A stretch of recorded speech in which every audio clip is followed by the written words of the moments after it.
नमस्कार। आज हम आदिकालीन सिद्ध एवं नाथ साहित्य के विषय में चर्चा करेंगे। आदिकाल के साहित्य को अध्ययन की सुविधा की दृष्टि से निम्नलिखित 6 भागों में बांटा जा सकता है। नंबर 1 सिद्ध साहित्य, नंबर 2 नाथ साहित्य, नंबर 3 जैन साहित्य, नंबर 4 रासो साहित्य, नंबर 5 लौकिक साहित्य और नंबर 6 गद्य रचनाएं। आज हम सर्वप्रथम सिद्ध एवं नाथ साहित्य के विषय में चर्चा करेंगे। तो आइए देखते हैं कि सिद्ध साहित्य क्या है। 6ठी शताब्दी से पूर्व बौद्ध धर्म प्रस्फुटित हुआ था। बौद्ध धर्म के संस्थापक महात्मा बुद्ध थे। बौद्ध धर्म में धार्मिक पाखंडों का कोई स्थान नहीं था, परंतु महात्मा बुद्ध की मृत्यु के पश्चात यह आगे चलकर 2 भागों में बंट गया, हीनयान और महायान। महायान की अनेक उपशाखाओं में एक वज्रयान तत्व भी प्रस्फुटित हुआ। तो सिद्धों ने बौद्ध धर्म के वज्रयान तत्व का प्रचार करने के लिए जो साहित्य जन भाषा में लिखा, उसे हिंदी के सिद्ध साहित्य की सीमा में माना जाता है। राहुल सांकृत्यायन ने 84 सिद्धों के नामों का उल्लेख किया है, जिनमें सिद्ध सरहप्पा से यह साहित्य आरंभ होता है। इसके अलावा शबरप्पा, लुयप्पा, डोम्भिप्पा, कणहप्पा एवं कुकुरिप्पा आदि प्रमुख सिद्ध कवि हैं। सिद्ध साहित्य के अंतर्गत 84 सिद्धों की वे साहित्यिक रचनाएं आती है जो तत्कालीन लोक भाषा हिंदी में लिखी गई थी। सिद्ध साहित्य को हम 3 भागों में बांट सकते हैं, नीति तथा आचार में, नंबर 2 उपदेशात्मक और नंबर 3 साधना संबंधी अर्थात रहस्यवादी।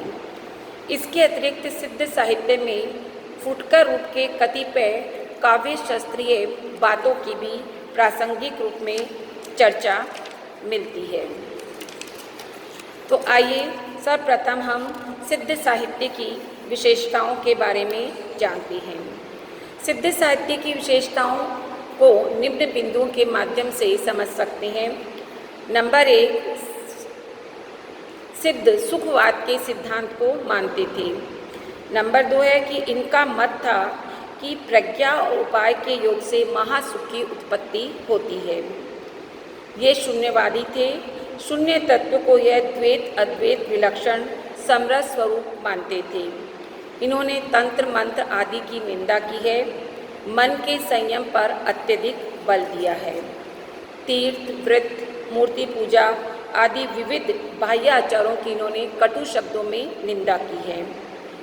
ये प्रगतिशील थे। इन्होंने जाति पाति की प्रथा, ऊंच नीच का भेद और बाह्य आडंबर का विरोध किया है। सामाजिक धार्मिक जीवन की कृत्रिमता, घुटन, रूढ़िग्रस्तता के विरुद्ध इनके काव्य में तीखा व्यंग्य मिलता है। सिद्धों में सभी जाति के लोग सम्मिलित थे।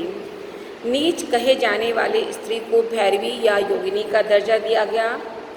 कुछ सिद्धों ने ब्राह्मण होकर भी ब्राह्मणवाद का खंडन किया।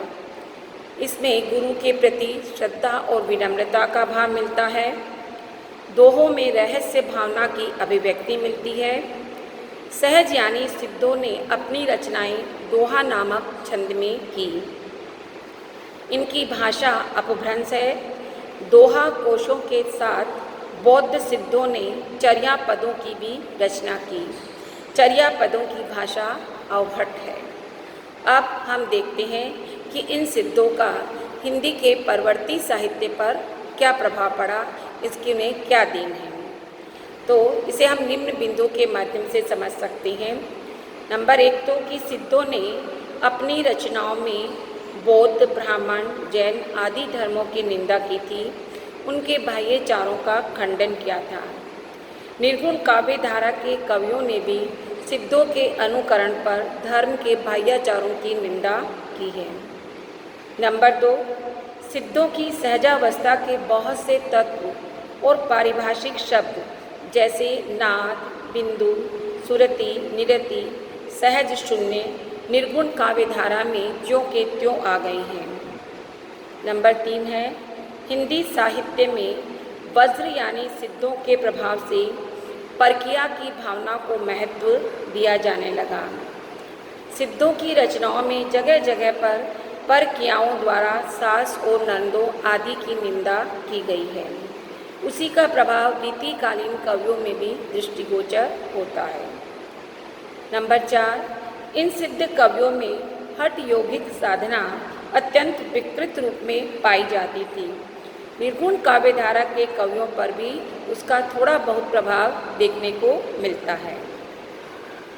सिद्ध लोग चर्या गीतों में अधिकतर पूर्व मिश्रित भाषा का प्रयोग करते थे और दोहों में खड़ी बोली के समान अक्खड़ भाषा का या अपभ्रंश भाषा का, इसे हम निर्गुण संप्रदाय के कवियों में भी देख सकते हैं। इनकी भाषा को विद्वानों ने संध्या भाषा का नाम दिया। संध्या भाषा में रहस्यवाद की अच्छी अभिव्यक्ति होती है और इनके रहस्यवाद का प्रभाव निर्गुण धारा के कवियों में भी देखने को मिलता है। सिद्ध शून्यवादी होते थे और इन्होंने अंतः साधना पर जोर दिया। सिद्धों का शैलीगत प्रभाव विद्यापति, मीरा, सूर, तुलसी इत्यादि तक माना जाता है। सिद्धों की रचनाओं में प्रतीक योजना या प्रतीक चयन का चित्र सर्वाधिक महत्व है और यह आगे चलकर हमें निर्गुण कवियों में भी देखने को मिलती है। इस प्रकार सिद्ध साहित्य का परवर्ती साहित्य पर बहुत अधिक प्रभाव पड़ा। इस साहित्य ने समाज के संपूर्ण जनमानस को अपना अनुगामी बनाने में यह सफल रहा। अब हम आते हैं नाथ साहित्य पर। नाथ साहित्य सिद्ध साहित्य का ही विकसित और शक्तिशाली स्वरूप है। गोरखनाथ इस संप्रदाय के प्रबल समर्थक, प्रबल प्रचारक और सुदृढ़ संगठनकर्ता माने जाते हैं। एक प्रकार से सिद्ध एवं नाथ संबद्ध भी है और भिन्न भी। दोनों का उद्भव वज्रयान सहजयान शाखा से हुआ है। 84 सिद्धों की सूची में जालंधर नाथ, मत्स्येंद्र नाथ, गोरखनाथ इत्यादि सिद्ध भी सम्मिलित है। भिन्नता का कारण यह है कि सिद्धों की योग लिप्सा को नाथों ने विशुद्ध एवं गंभीर साधनात्मक रूप प्रदान किया। नाथों ने सिद्धों का योग तो अपनाया परंतु भोग नहीं अपनाया। उन्होंने सिद्धों के हठ योग को शिव से संयुक्त कर दिया। नाथ पंथ का उद्भव। गोरखनाथ ही नाथ पंथ के संस्थापक माने जाते हैं और इन्हें 7वीं शताब्दी से लेकर 12वीं शताब्दी के मध्य उत्पन्न बताया जाता है। गोरखनाथ ने अपने संप्रदाय का पुनर्गठन किया और पूर्ववर्ती संप्रदायों को अपने संप्रदाय में अंतर्मुक्त कर लिया। एक प्रकार से नाथ संप्रदाय की अंतर्मुखी साधनाएं निम्नलिखित मानी जा सकती है। नंबर 1, हठ योग साधना। हठ योग में मूलाधार चक्र स्थित कुंडलिनी को कठोर आसन, प्राणायाम आदि के द्वारा जागृत कर सुषुम्ना के मार्ग से स्वादिष्ठान, मणिपुर, हृदय, अनाहत, विशुद्धि एवं आज्ञा चक्रों को पार करते सहस्रार चक्र तक पहुंचाया जाता है, जहां स्थित शिव का इस शक्ति से योग हो जाता है। गोरखनाथ के अनुसार नाद एवं बिंदु से ही योग से ही सृष्टि उत्पन्न हुई है। हठ योग की साधना गुरु के बिना असंभव है, इसलिए गुरु के द्वारा ही साधना के मार्ग पर चलकर साधक आनंद की प्राप्ति कर सकता है। विशुद्ध निवृत्ति मार्ग। सिद्धों की संसार में आसक्ति थी, किंतु नाथ जो थे विशुद्ध विरक्ति मार्ग को अपनाने वाले थे। दूसरा, ईश्वर उपासना। नाथ संप्रदाय के सिद्धांत ग्रंथों में ईश्वरीय उपासना के बाह्य विधानों के प्रति उपेक्षा प्रकट की गई है। घट के भीतर ही ईश्वर को प्राप्त करने पर जोर दिया गया है। अंतः साधना के वर्णन में हृदय को दर्पण कहा गया है, जिसमें आत्मा के स्वरूप का प्रतिबिंब पड़ता है। तीसरा है नाथ संप्रदाय का पिंड ब्रह्मांडवाद। गोरखनाथ के मत के अनुसार शिव ही शक्ति है, इसलिए माना जाता है कि जो कुछ ब्रह्मांड में है वही सब पिंड में है। इस प्रकार मनुष्य का शरीर उन सब तत्वों से परिपूर्ण है जो ब्रह्मांड में है।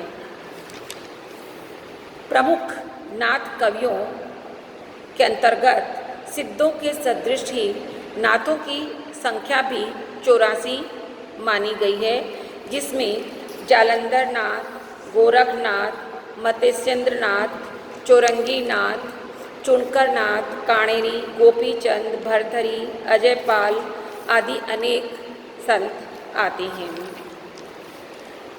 अब हम आते हैं कि नाथ साहित्य की हिंदी साहित्य को देन। डॉक्टर रामकुमार वर्मा के अनुसार गोरखनाथ ने नाथ संप्रदाय को जिस आंदोलन का रूप दिया वे भारतीय मनोवृत्ति के अनुकूल सिद्ध हुआ। उसमें जहाँ एक ओर ईश्वरवाद की निश्चित धारणा उपस्थित की गई, वहीं दूसरी ओर विकृत करने वाली समस्त परंपरागत रूढ़ियों पर भी आघात किया। जीवन को अधिक से अधिक संयम और सदाचार के अनुशासन में रखकर आध्यात्मिक अनुभूतियों के लिए सहज मार्ग की व्यवस्था करने का शक्तिशाली प्रयोग गोरख ने किया। निर्गुण कवियों ने नाथ पंथियों की निम्नलिखित बातों को अपनाने की चेष्टा की। नंबर 1 है नाथ पंथियों की वेशभूषा। कबीर ने अनेक स्थलों पर नाथ पंथियों की वेशभूषा का वर्णन किया है।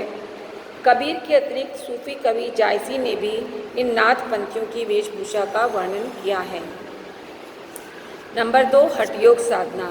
नाथ पंथियों की हठयोग साधना का प्रभाव निर्गुणवादी और प्रेम मार्गी धारा के कवियों पर पड़ा। कबीर ने तो धोती, नेति, वस्ती आदि हठ योगी क्रियाओं का वर्णन किया है। जायसी ने भी गढ़तस बांक जैस तेरी काया वाले अवतरण में नाथपंथी योगियों का ही अनुकरण किया है। रहस्य भावना की अभिव्यक्ति। नाथपंथियों की हठयोगिक दार्शनिकता में रहस्य भावना की अभिव्यक्ति हुई है, जिसे निर्गुण परंपरा के कवियों ने यथावत अपनाया है। साखी, सब्दी आदि छंद भी निर्गुणवादी कवियों को नाथपंथियों से ही मिले हैं। दंत कथाएँ। नाथपंथियों की बहुत सी दंत कथाएँ हिंदी साहित्य में प्रचलित है। विशेषकर प्रेम गाथा लिखने वाले कवियों ने इसे अपनाया है, जैसे भर्तृहरि, मैनावती और गोपीचंद आदि की कहानी नाथपंथी साहित्य में ही मिलती है। साधना संबंधी पारिभाषिक शब्द। नाथपंथ में अलख निरंजन, नाद बिंदु, सुरति, निरति, नाड़ी साधन, कुंडलनी, इड़ा, पिंगला, सुषुम्ना, ब्रह्मरंध्र, षट चक्र, अनहदनाद आदि शब्दों को निर्गुण धारा के कवियों ने ज्यों का त्यों ग्रहण किया है। इनकी सदुक्कड़ी भाषा को भी अपनाया है। गोरखबानी की भाषा खड़ी बोली मिश्रित राजस्थानी है और कबीर की खड़ी बोली मिश्रित राजस्थानी और ब्रज और भोजपुरी मिश्रित भाषा है।